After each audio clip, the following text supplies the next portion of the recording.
ਪੰਜਾਬੀ ਭਾਸ਼ਾ ਨੂੰ ਪਿਆਰ ਕਰਨ ਵਾਲੇ ਸਰੋਤਿਆਂ ਦਾ ਤਹਿ ਦਿਲੋਂ ਧੰਨਵਾਦ। ਅੱਜ ਤੁਸੀਂ ਸੁਣੋਗੇ ਡਾਕਟਰ ਨਰਿੰਦਰ ਸਿੰਘ ਜੀ ਦੁਆਰਾ ਲਿਖੀ ਕਿਤਾਬ ਬੁਨਿਆਦਾਂ। ਇੱਕ ਚੁੱਪ ਹਜ਼ਾਰ ਸੁੱਖ। ਸਿਆਣਾ, ਸਾਥੀ ਅਤੇ ਸਹਿਯੋਗੀ ਵਿਅਕਤੀ ਉਹ ਹੁੰਦਾ ਹੈ ਜਿਸ ਦੇ ਕੰਨ ਖੁੱਲ੍ਹੇ ਹੋਣ ਅਤੇ ਮੂੰਹ ਬੰਦ ਹੋਵੇ, ਪਰ ਹੁੰਦਾ ਅਕਸਰ ਉਲਟ ਹੈ। ਸਰੀਰ ਦੇ ਸਭ ਤੋਂ ਵੱਧ ਮਹੱਤਵਪੂਰਨ ਅਤੇ ਕਾਰਜਸ਼ੀਲ ਅੰਗ ਹੱਥ ਪੈਰ ਨਹੀਂ ਹੁੰਦੇ, ਜ਼ੁਬਾਨ ਅਤੇ ਕੰਨ ਹੁੰਦੇ ਹਨ।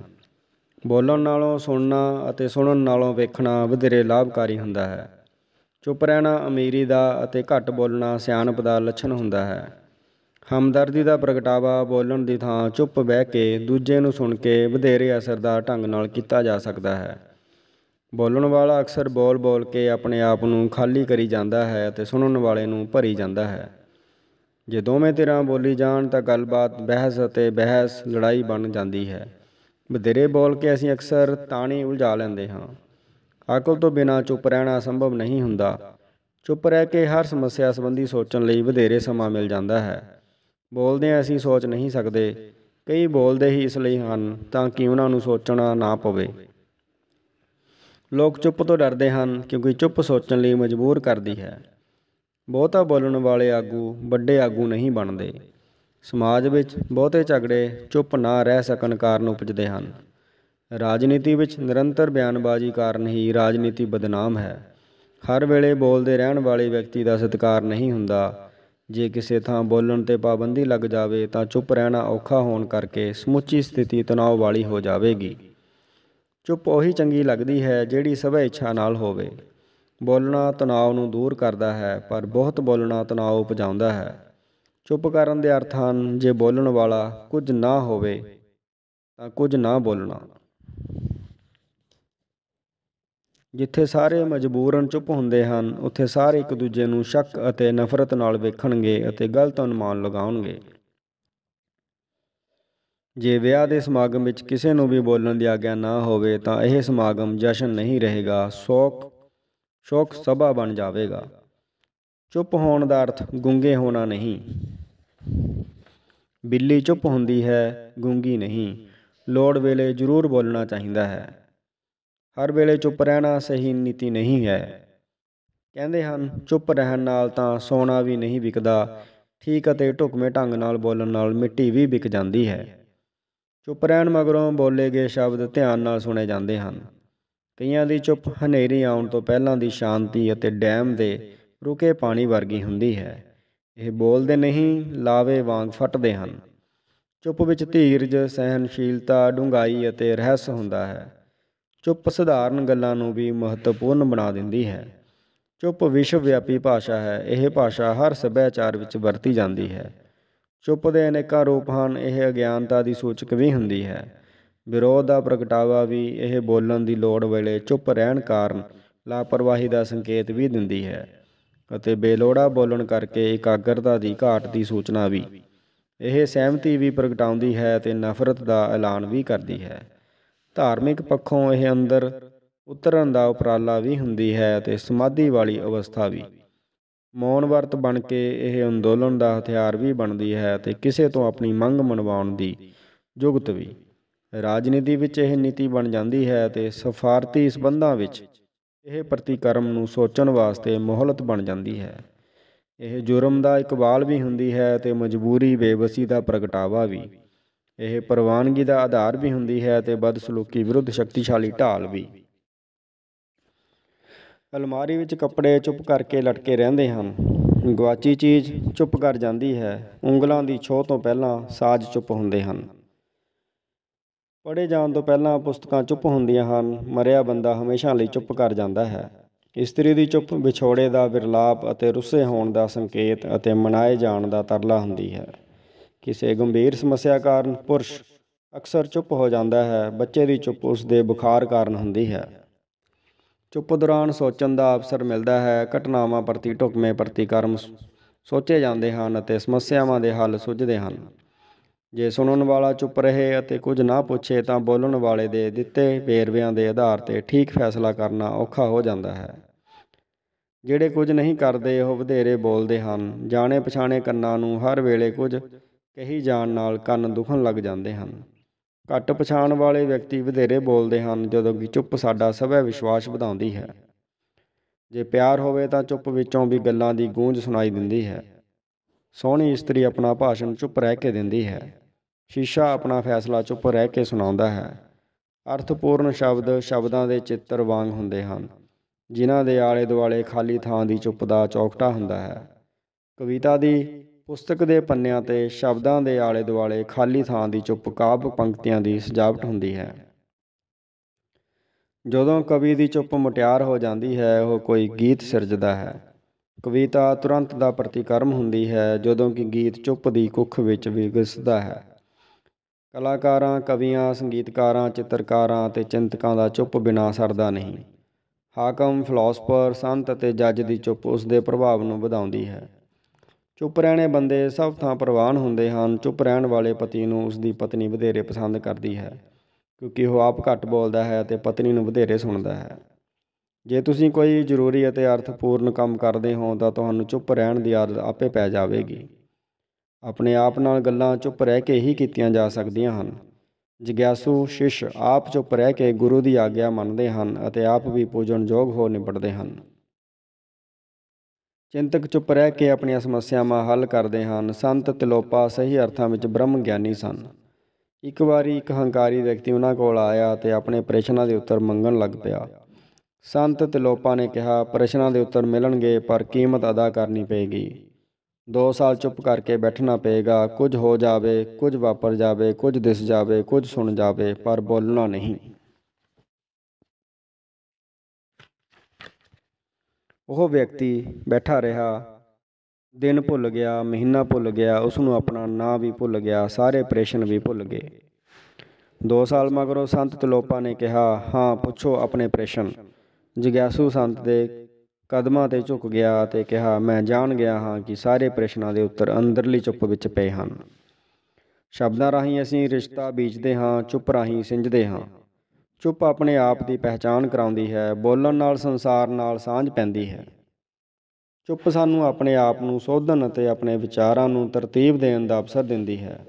ਜੇ ਕੁਝ ਬੋਲਣ ਲਿਖਣ ਤੋਂ ਪਹਿਲਾਂ ਉਸਨੂੰ ਇਕਾਂਤ ਵਿੱਚ ਸੋਚਿਆ ਅਤੇ ਵਿਉਂਤਿਆ ਗਿਆ ਹੋਵੇ ਤਾਂ ਉਸ ਦਾ ਪ੍ਰਭਾਵ ਵੱਧ ਜਾਂਦਾ ਹੈ। ਸ਼ਮਸ਼ਾਨ ਘਾਟ ਦੀ ਇਕਾਂਤ ਵਿੱਚ ਕੁਝ ਨਹੀਂ ਸਿਰਜਿਆ ਜਾ ਸਕਦਾ, ਕਿਉਂਕਿ ਉੱਥੇ ਜ਼ਿੰਦਗੀ ਨਹੀਂ ਹੁੰਦੀ। ਸਿਰਜਣਾਤਮਕ ਚੁੱਪ ਵਿੱਚ ਬੰਦੇ ਭਾਵੇਂ ਨਾ ਹੋਣ, ਪਰ ਜ਼ਿੰਦਗੀ ਜ਼ਰੂਰ ਹੋਣੀ ਚਾਹੀਦੀ ਹੈ। ਫਿਲਾਸਫਰ ਅਕਸਰ ਚੁੱਪ ਹੀ ਰਹਿੰਦੇ ਹਨ। ਮਨੋਵਿਗਿਆਨੀ ਆਪ ਚੁੱਪ ਰਹਿ ਕੇ ਪਰੇਸ਼ਾਨ ਵਿਅਕਤੀਆਂ ਨੂੰ ਸੁਣਦੇ ਹਨ। ਡਾਕਟਰ ਦੇ ਚੁੱਪ ਰਹਿ ਕੇ ਸੁਣਨ ਵਿੱਚ ਹੀ ਮਰੀਜ਼ ਦੇ ਰੋਗ ਦਾ ਇਲਾਜ ਹੁੰਦਾ ਹੈ। ਧਾਰਮਿਕ ਸਥਾਨ 'ਤੇ ਚੁੱਪ ਰਹਿ ਕੇ ਕੀਤੇ ਕੰਮ ਨੂੰ ਸੇਵਾ ਕਿਹਾ ਜਾਂਦਾ ਹੈ। ਯਾਤਰਾ ਦੌਰਾਨ ਚੁੱਪ ਰਹਿ ਕੇ ਚੱਲਣ, ਹੋਰਾਂ ਨੂੰ ਵੇਖਣ, ਨਿਹਾਰਨ, ਅੱਖਾਂ ਰਾਹੀਂ ਪਹਿਨਣ, ਕੰਨਾਂ ਰਾਹੀਂ ਅਪਣਾਉਣ, ਨੇੜੇ ਜਾਣ, ਕੋਲ ਬੁਲਾਉਣ ਆਦਿ ਰਾਹੀਂ ਯਾਦਗਾਰੀ ਅਨੁਭਵ ਪ੍ਰਾਪਤ ਹੁੰਦੇ ਹਨ। ਵਿਦਵਾਨਾਂ ਵਿੱਚ ਚੁੱਪ ਰਹਿ ਕੇ ਬਹਿਣ ਵਾਲੇ ਅਨਪੜ੍ਹ ਵੀ ਵਿਦਵਾਨ ਸਮਝੇ ਜਾਂਦੇ ਹਨ। ਮੂਰਖ ਬੋਲੇ ਬਿਨਾਂ ਨਹੀਂ ਰਹਿ ਸਕਦਾ, ਕਿਉਂਕਿ ਉਸ ਕੋਲ ਕਹਿਣ ਵਾਲਾ ਕੁਝ ਹੁੰਦਾ ਹੀ ਨਹੀਂ, ਸੋ ਸੁਣਨ ਵਾਲਿਆਂ ਦਾ ਉਸ ਪ੍ਰਤੀ ਭੁਲੇਖਾ ਦੂਰ ਹੋ ਜਾਂਦਾ ਹੈ। ਪਤੀ ਪਤਨੀ ਦੇ ਬੋਲ ਬੁਲਾਰੇ ਵਿੱਚ ਜਿਹੜਾ ਚੁੱਪ ਕਰ ਜਾਂਦਾ ਹੈ, ਉਸ ਅੱਗੇ ਬੋਲਣ ਵਾਲਾ ਮਗਰੋਂ ਸ਼ਰਮਸ਼ਾਰ ਹੁੰਦਾ ਰਹਿੰਦਾ ਹੈ। ਆਪ ਚੁੱਪ ਰਹਿ ਕੇ ਹੋਰਾਂ ਨੂੰ ਗੱਲਾਂ ਕਰਦਿਆਂ ਸੁਣਨਾ ਸਾਹਮਣੇ ਵਾਪਰ ਰਹੇ ਇੱਕ ਨਾਟਕ ਨੂੰ ਵੇਖਣ ਵਾਂਗ ਲੱਗਦਾ ਹੈ। ਚੁੱਪ ਰਹਿਣਾ ਇੱਕ ਸ਼ਕਤੀਸ਼ਾਲੀ ਨੀਤੀ ਹੁੰਦੀ ਹੈ। ਚੁੱਪ ਕਿਸੇ ਦਾ ਧਿਆਨ ਖਿੱਚਣ ਦਾ ਪਰਖਿਆ ਹੋਇਆ ਢੰਗ ਹੈ। ਇੱਕ ਭਿਕਸ਼ੂ ਬੁੱਧ ਦੇ ਉਪਦੇਸ਼ਾਂ ਦਾ ਪ੍ਰਚਾਰ ਕਰਨ ਲਈ ਜਦੋਂ ਚੀਨ ਗਿਆ ਤਾਂ ਕਿਸੇ ਨੇ ਉਸ ਨੂੰ ਨਾ ਸੁਣਿਆ। ਉਹ ਸ਼ਹਿਰ ਦੇ ਵੱਡੇ ਚੌਂਕ ਵਿੱਚ ਕੰਧ ਵੱਲ ਮੂੰਹ ਕਰਕੇ ਚੁੱਪ ਕਰਕੇ ਬਹਿ ਗਿਆ ਅਤੇ ਹਰ ਰੋਜ਼ ਬਹਿੰਦਾ ਰਿਹਾ। ਉਹ ਕਈ ਮਹੀਨੇ ਬੈਠਾ ਰਿਹਾ। ਉਸਦੇ ਅਜਿਹੇ ਰਹੱਸਮਈ ਵਿਹਾਰ ਕਾਰਨ ਸਾਰੇ ਸ਼ਹਿਰ ਦੀ ਉਸ ਵਿੱਚ ਦਿਲਚਸਪੀ ਜਾਗ ਪਈ, ਪਰ ਉਸਨੇ ਚੁੱਪ ਕਰਕੇ ਕੰਧ ਵੱਲ ਮੂੰਹ ਕਰਕੇ ਬੈਠਣਾ ਜਾਰੀ ਰੱਖਿਆ। ਉਸ ਨਾਲ ਭਾਂਤ-ਭਾਂਤ ਦੀਆਂ ਕਰਾਮਾਤੀ ਕਹਾਣੀਆਂ ਜੁੜ ਗਈਆਂ ਅਤੇ ਉਸਦੇ ਵਿਹਾਰ ਦੇ ਭਾਂਤ-ਭਾਂਤ ਦੇ ਅਰਥ ਕੱਢੇ ਜਾਣ ਲੱਗ ਪਏ। ਕਈਆਂ ਨੇ ਉਸਨੂੰ ਬੋਲਣ ਲਈ ਉਕਸਾਇਆ, ਪਰ ਉਹ ਚੁੱਪ ਰਿਹਾ। ਜਦੋਂ ਰਾਜੇ ਦੀ ਅਗਵਾਈ ਵਿੱਚ ਸ਼ਹਿਰ ਵਾਸੀਆਂ ਦੇ ਹਜੂਮ ਨੇ ਕੁਝ ਦੱਸਣ ਲਈ ਬੇਨਤੀ ਕੀਤੀ ਤਾਂ ਉਸਨੇ ਬੁੱਧ ਦਾ ਸੰਦੇਸ਼ ਦਿੱਤਾ, ਜਿਹੜਾ ਇਤਨੇ ਧਿਆਨ ਨਾਲ ਸੁਣਿਆ ਗਿਆ ਕਿ ਸਾਰਾ ਚੀਨ ਬੋਧੀ ਹੋ ਗਿਆ। ਚੁੱਪ ਦੇ ਗਲਤ ਅਰਥ ਕੱਢਣੇ ਸੰਭਵ ਨਹੀਂ ਹੁੰਦੇ। ਕਈਆਂ ਦੀ ਚੁੱਪ ਸੁਖਾਵੀਂ ਅਤੇ ਕੁਝ ਦੀ ਚੁਭਵੀਂ ਹੁੰਦੀ ਹੈ ਅਤੇ ਕਿਸੇ ਦੀ ਚੁੱਪ ਨਹੀਂ ਰਹਿਣ ਦਿੰਦੀ। ਬੋਲੇ ਸ਼ਬਦ ਸਾਡੇ ਵਿਹਾਰ ਨੂੰ ਨੰਗਾ ਕਰਦੇ ਹਨ। ਚੁੱਪ ਸਾਡੀਆਂ ਘਾਟਾਂ ਨੂੰ ਕੱਜਦੀ ਹੈ। ਵਿਆਹ ਸਮੇਂ ਦੁਲਹਨ ਨੂੰ ਬੋਲਣ ਦੀ ਥਾਂ ਮੁਸਕਰਾਉਣਾ ਹੀ ਚਾਹੀਦਾ ਹੈ ਤਾਂ ਕਿ ਉਸਦੇ ਅੰਗਾਂ ਵਿਚਲੀ ਰੌਣਕ ਦਿਸੇ ਅਤੇ ਉਸਦੇ ਨੈਣ ਨਕਸ਼ ਬੋਲਣ। ਗਲਤ ਬੋਲੋਗੇ ਬਹੁਤ ਕੁਝ ਸੁਣਨਾ ਪਏਗਾ, ਝੂਠ ਬੋਲੋਗੇ ਕਈ ਝੂਠ ਬੋਲਣੇ ਪੈਣਗੇ, ਬਿਨਾਂ ਸੋਚੇ ਬੋਲੋਗੇ ਝਗੜਾ ਹੋਵੇਗਾ ਕਿਉਂਕਿ ਕੱਚੇ ਅਤੇ ਬੇਲੋੜੇ ਵਾਕ ਬਦਹਜ਼ਮੀ ਉਪਜਾਉਂਦੇ ਹਨ। ਇਸ ਪੱਖੋਂ ਔਰਤ ਪੁਰਸ਼ ਨਾਲੋਂ ਸਿਆਣੀ ਹੈ। ਉਸ 'ਤੇ ਅਕਸਰ ਵੱਧ ਬੋਲਣ ਦਾ ਦੋਸ਼ ਲੱਗਦਾ ਹੈ ਪਰ ਉਸ ਦੀ ਚੁੱਪ ਰਹਿਣ ਦੀ ਸਮਰੱਥਾ ਹੈਰਾਨ ਕਰਨ ਵਾਲੀ ਹੁੰਦੀ ਹੈ। ਔਰਤ ਅਜਨਬੀਆਂ ਵਿੱਚ ਨਾ ਬੋਲਦੀ ਹੈ, ਨਾ ਹੱਸਦੀ ਹੈ, ਨਾ ਸੌਂਦੀ ਹੈ। ਕਈ ਬੋਲਦੇ ਹਨ ਅਤੇ ਸੁਣਨ ਵਾਲੇ ਬਾਹਾਂ ਚੁੰਘਣ ਲੱਗ ਪੈਂਦੇ ਹਨ। ਫਿਰ ਉਹਨਾਂ ਨੂੰ ਮੁਆਫੀਆਂ ਮੰਗਣੀਆਂ ਪੈਂਦੀਆਂ ਹਨ। ਕੁਝ ਭੈੜਾ ਵਾਪਰ ਗਿਆ ਹੈ, ਚੁੱਪ ਹੋ ਜਾਓ। ਕੋਈ ਗਲਤੀ ਹੋ ਗਈ ਹੈ, ਚੁੱਪ ਕਰ ਜਾਓ। ਚੁੱਪ ਦੌਰਾਨ ਅੱਖਾਂ ਵਧੇਰੇ ਵੇਖਦੀਆਂ ਹਨ, ਕੰਨ ਵਧੇਰੇ ਸੁਣਦੇ ਹਨ, ਨੱਕ ਵਧੇਰੇ ਸੁੰਘਦਾ ਹੈ, ਆਲਾ ਦੁਆਲਾ ਵਧੇਰੇ ਸਪਸ਼ਟ ਵਿਖਾਈ ਦਿੰਦਾ ਹੈ। ਚੁੱਪ ਕਰਕੇ ਇਕੱਲਿਆਂ ਸੈਰ ਕਰੋਗੇ, ਤਾਕਤ ਵਧੇਗੀ। ਕਿਸੇ ਨਾਲ ਬੋਲਦਿਆਂ ਸੈਰ ਕਰੋਗੇ, ਥਕਾਵਟ ਹੋਵੇਗੀ ਅਤੇ ਮੂੰਹ ਦੁਖਣ ਲੱਗ ਜਾਵੇਗਾ। ਜੇ ਆਪਣੇ ਸਹੀ ਗਲਤ ਹੋਣ ਦੀ ਦੁਚਿੱਤੀ ਹੋਵੇ, ਚੁੱਪ ਰਹੋ, ਜਲਦੀ ਹੀ ਸਥਿਤੀ ਤੁਹਾਡੇ ਕਾਬੂ ਵਿੱਚ ਆ ਜਾਵੇਗੀ। ਚੁੱਪ ਰਹਿ ਕੇ ਬਰਦਾਸ਼ਤ ਕਰਨ ਨਾਲ ਦੁੱਖ ਜਲਦੀ ਮੁੱਕ ਜਾਂਦਾ ਹੈ। ਜੇ ਸੁੱਝੇ ਨਾ ਕਿ ਕੀ ਕਿਹਾ ਜਾਵੇ ਤਾਂ ਚੁੱਪ ਦੀ ਭਾਸ਼ਾ ਬੋਲੋ। ਦੋ ਦੋਸਤ ਦਹਾਕਿਆਂ ਮਗਰੋਂ ਮਿਲੇ ਸਨ। ਇੱਕ ਬੋਲਾ ਹੋ ਗਿਆ ਸੀ।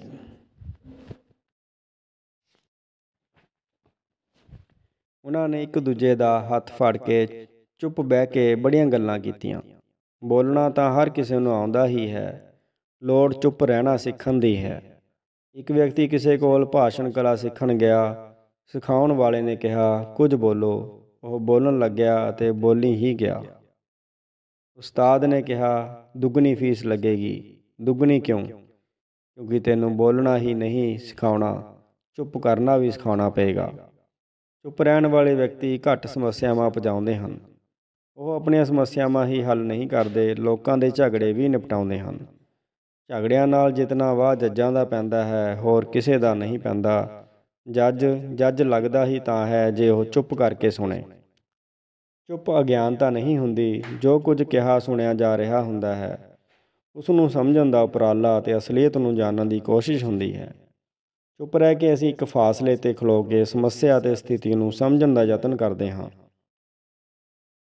ਕਿਸੇ ਚੀਜ਼, ਸਮੱਸਿਆ ਜਾਂ ਵਿਅਕਤੀ ਦੇ ਵਿਭਿੰਨ ਪੱਖਾਂ ਨੂੰ ਚੁੱਪ ਹੋਏ ਬਿਨਾਂ ਜਾਣਿਆ ਨਹੀਂ ਜਾ ਸਕਦਾ। ਇਵੇਂ ਚੁੱਪ ਵੇਖਣ ਸੋਚਣ ਦਾ ਓਹਲਾ ਬਣ ਜਾਂਦੀ ਹੈ ਤਾਂ ਕਿ ਸੂਝ ਵਿਕਸਿਤ ਹੋਵੇ ਅਤੇ ਦ੍ਰਿਸ਼ਟੀ ਨਿਆਂਪੂਰਨ ਹੋਵੇ।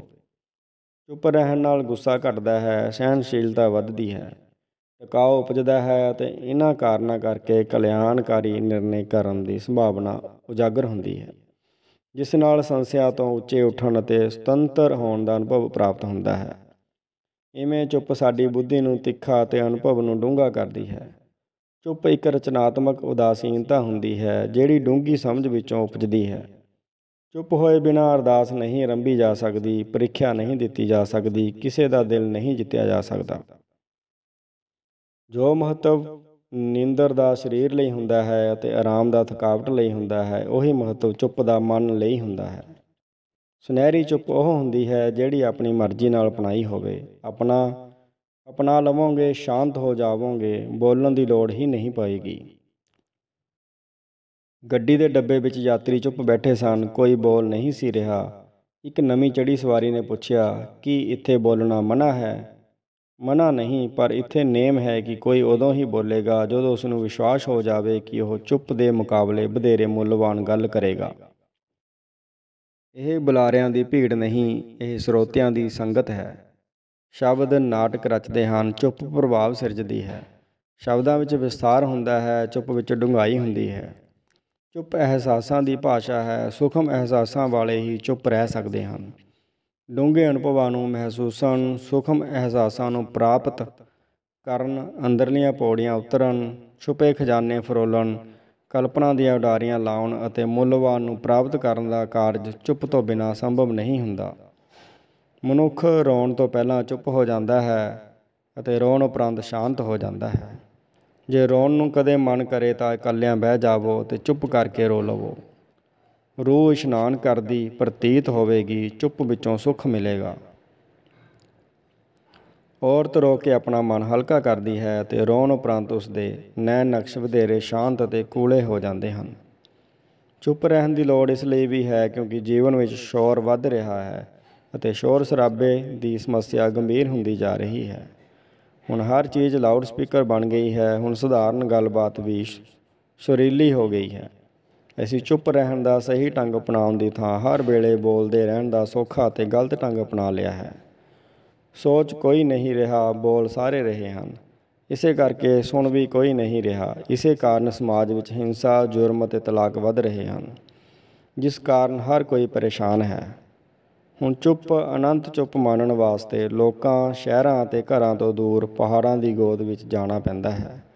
ਇੱਕ ਵਾਰੀ ਇੱਕ ਪੂਰਾ ਦਿਨ, ਕੇਵਲ ਇੱਕ ਦਿਨ ਆਪਣੀ ਮਰਜ਼ੀ ਨਾਲ ਚੁੱਪ ਰਹਿ ਕੇ ਵੇਖਣਾ ਕਦੇ ਨਾ ਭੁੱਲਣ ਵਾਲਾ ਸੁਖਦਾਈ ਅਨੁਭਵ ਪ੍ਰਾਪਤ ਹੋਵੇਗਾ। ਚੁੱਪ ਦਾ ਸੁੱਖ ਮਿਲੇਗਾ, ਆਪਣੇ ਭਰੇ ਹੋਣ ਦਾ ਅਹਿਸਾਸ ਹੋਵੇਗਾ, ਮਨ ਦੀ ਸ਼ਾਂਤੀ ਮਿਲੇਗੀ, ਚੁੱਪ ਰਹਿਣਾ ਚੰਗਾ ਲੱਗਣ ਲੱਗ ਜਾਵੇਗਾ। ਚੈਨਲ ਨੂੰ ਸਬਸਕ੍ਰਾਈਬ ਕਰਨ ਲਈ ਧੰਨਵਾਦ। ਤੁਹਾਡਾ ਦਿਨ ਸ਼ੁਭ ਰਹੇ।